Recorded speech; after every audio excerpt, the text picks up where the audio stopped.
Hello everyone, welcome back to Chemits. Today we are discussing about the topic organic chemistry, some basic concepts. What do you mean by the term organic? The term organic was used to denote living or derived from life, whereas the term inorganic was used to denote non-living or not derived from life. The compounds extracted from plants and animals are considered as organic compounds because the sources were living system. The inorganic substances were those obtained from mineral sources. Even in the earlier part of the 19th century, it was believed that only living organisms could make organic compounds within their tissues. Some vital force is necessary for the synthesis of organic compounds. This theory is known as the vital force theory. But in 1828, Friedrich Wöhler, a German scientist, was able to prepare urea. Urea is a purely organic compound. Urea is prepared by heating a solution of ammonium cyanide. Ammonium cyanide is an inorganic compound. Wöhler's success in synthesizing urea completely discredited the vital force theory and prompted many other scientists to attempt and succeed in synthesizing organic compounds. Urea is the first organic compound synthesized in laboratory, whereas acetic acid is the first organic compound synthesized from its elements. What was the common feature of the compounds from living sources? All of them contain the element carbon. So, the organic chemistry is defined as the chemistry of carbon compounds. In our everyday life, we are surrounded by materials that consist of organic chemicals such as food, fuel, medicines, cosmetics, artificial sweeteners, flavors, pesticides, plastics, dyes, etc. All living organisms are mostly organic. Currently, there are nearly 20 million non-organic compounds, with the number growing day by day as several thousands of new ones are synthesized or isolated each year in the various laboratories throughout the world. Then what do you mean by organic chemistry? It is a sub-discipline within chemistry. That is, it's a branch of chemistry involving the scientific study of the structure, properties, composition, reactions and preparations of carbon-based compounds, hydrocarbons and their derivatives. We know not all carbon-containing compounds are classified as organic. Organic compounds are covalently bonded compounds containing carbon, excluding carbonates and oxides. Then, what is so special about the carbon? Here, carbon forms a separate branch of chemistry and it is entirely devoted to the study of carbon compounds. Why does carbon form so many millions of compounds? It is due to the unique nature of carbon atoms. Then, what are the unique nature of carbon atoms? Do you know? Mainly, carbon atoms show 5 unique nature. These include the tetravalency of carbon atoms. Carbon can form multiple bonds. The catenation power of carbon atom. Carbon compounds show isomerism. Moreover, carbon atoms can form bonds with oxygen, nitrogen, sulfur, halogens. Now we can discuss each one in detail. Carbon is the group 14th element. That is, its valence shell contains 4 electrons. As a result, carbon atom forms 4 covalent bonds by sharing valence electrons with other atoms. This is known as the tetravalency of carbon. The next unique nature is the ability to catenate. Carbon atoms link together to form chains of varying length, branched chains and rings of different sizes. That is, the tendency of an element to form bonds between its own atoms to form chains of indefinite length or rings is known as catenation. So, carbon can form a number of compounds. It may be straight chain, branched chain or closed chain, etc. The list starts from methane, the one carbon compound, and extends to deoxyribonucleic acid with tens of billions of carbon atoms. Due to the small size of carbon atom, electronic configuration and maximum bond energy, that is greater strength of bonds, carbon has a tendency to form multiple bonds. Another reason for the vast array of organic compound is that carbon can form strong covalent bonds with other elements such as hydrogen, oxygen, nitrogen, sulfur, and halogens. Moreover, most of the carbon compounds show isomerism. This is a phenomena in which compounds have identical molecular formulae but different arrangements of atoms. There are different types of isomerism. Mainly they are classified into two types, structural isomerism and stereoisomerism. The structural isomerism is again classified into different types, chain isomerism, position isomerism, functional isomerism and tautomerisms. Also, stereoisomerism again classified into geometrical isomerism and optical isomerism. It will be discussed in detail in another session. These are the reasons for the existence of millions of carbon compounds. Next, we can discuss about the classification of organic compounds. Organic compounds may be broadly classified on a structural basis into open chain or acyclic compounds and closed chain or cyclic compounds. Firstly, we can discuss about open chain or acyclic compounds. These are also called aliphatic compounds, since the earliest known compounds of this type were obtained from fats, for which the Greek word is alipher. Here, the carbon atoms in the molecule are linked in such a manner that it's an open chain structure. For example, methane, ethane, ethylene, ethyl alcohol, acetic acid, etc. That is, the acyclic compounds can be either straight chain compounds or branched chain compounds depending upon whether the carbon atom in them is straight or branched. Acyclic compounds further classified into saturated compounds and unsaturated compounds. The saturated compounds are called alkane and unsaturated compounds are called alkene and alkane. The alkane contains double bond and alkane contains triple bonds. Next, we can discuss about closed chain compounds. These are cyclic compounds. Here, carbon atoms in the molecule are linked to each other or to some other elements in such a manner that the result is a ring structure.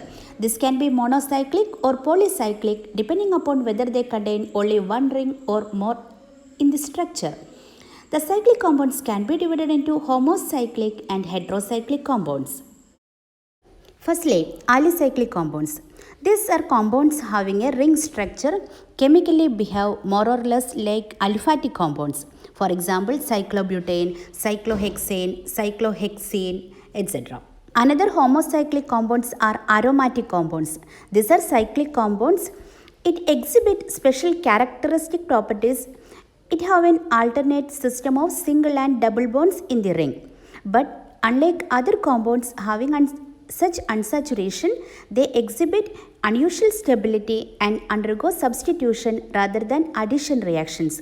Moreover, these compounds have particular aroma, that is a characteristic odor. For example, benzene, phenol, naphthalene.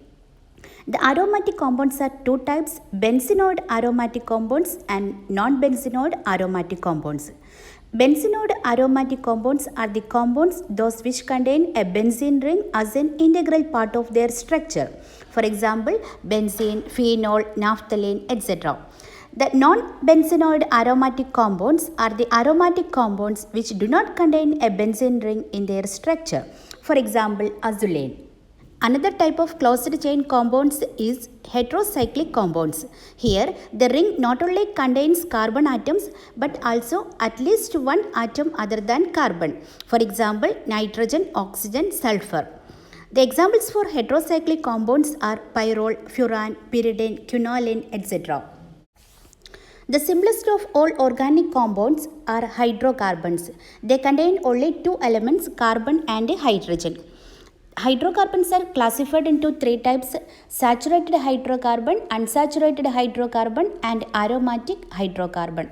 The saturated hydrocarbons or alkanes are those in which all the carbon-carbon bonds in the molecule are single bonds. For example, methane, propane, ethane, butane, etc. The unsaturated hydrocarbon may be alkene or alkane. The alkanes contain double bond, the alkynes contain triple bond. The example for alkenes are ethene, propane, butane, etc. The examples for alkanes are ethane, propane, etc. Alkenes, alkanes and alkynes can be branched chain too. Aromatic hydrocarbons are cyclic compounds containing the special aromatic ring system with alternate single and double bonds. The hydrocarbon have a carbon backbone with only hydrogen atom attached to it. We know hydrocarbons are the simplest organic compounds. We have known about other types of organic molecules, for example, ether, alcohol, carboxylic acid, etc. In other kinds of molecule containing other atoms, there will be an atom or a group of atoms that give rise to the major properties of the substance. For example, in the alcohols, there is an OH group attached to the carbon backbone. It is the presence of this OH group which is responsible for the similar chemical properties that different alcohols exhibit. Here the OH group is called a functional group. Molecules may have more than one functional group, the same or different. The chemistry of an organic molecule, regardless of its size and complexity, is largely determined by the functional group or group it contains. A given functional group undergoes the same kinds of reactions in every molecule it is a part of. That is, compounds having the same functional group show similar chemical properties. Then, what do you mean by a functional group? A functional group is an atom or group of atoms bonded together in a specific manner and attached to the carbon backbone of an organic molecule and is the site of reactivity in the molecule. Then, which are the functional group present in most common organic compounds? For a saturated hydrocarbon, there is no functional group. In the case of unsaturated hydrocarbon, alkenes, the carbon-carbon double bond is the functional group. In the case of alkanes, carbon-carbon triple bond is the functional group. In the case of arenes, there is no functional group.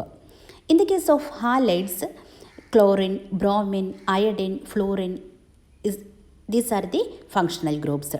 In the case of alcohol, OH group is the functional group.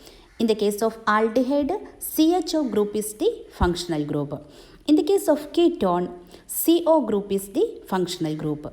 In the case of nitrile, CN group is the functional group. The carboxylic acid contains COOH group, ester contains COOR group, etc. The presence of functional group allows chemists to classify millions of individual molecules into a small number of families of closely related compounds.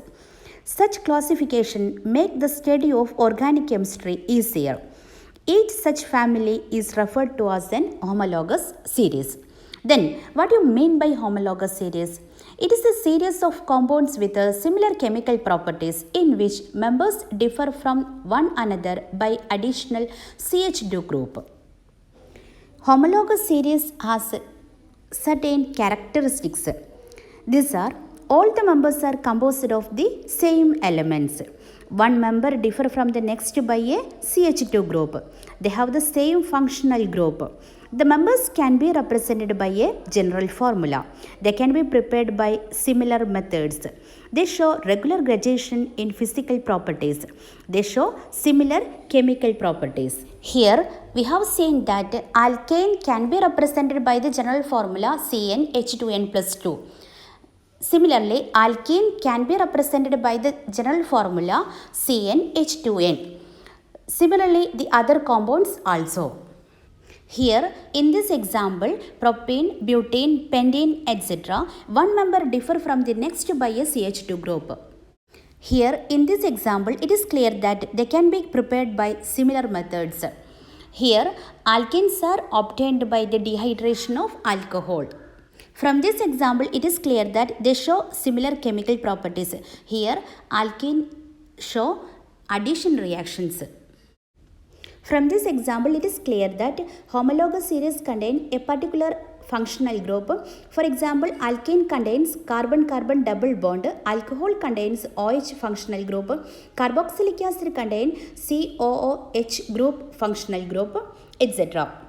Today we have discussed about an introduction to organic chemistry, the unique nature of carbon atoms, the classification of organic compounds, functional group and homologous series. Thank you.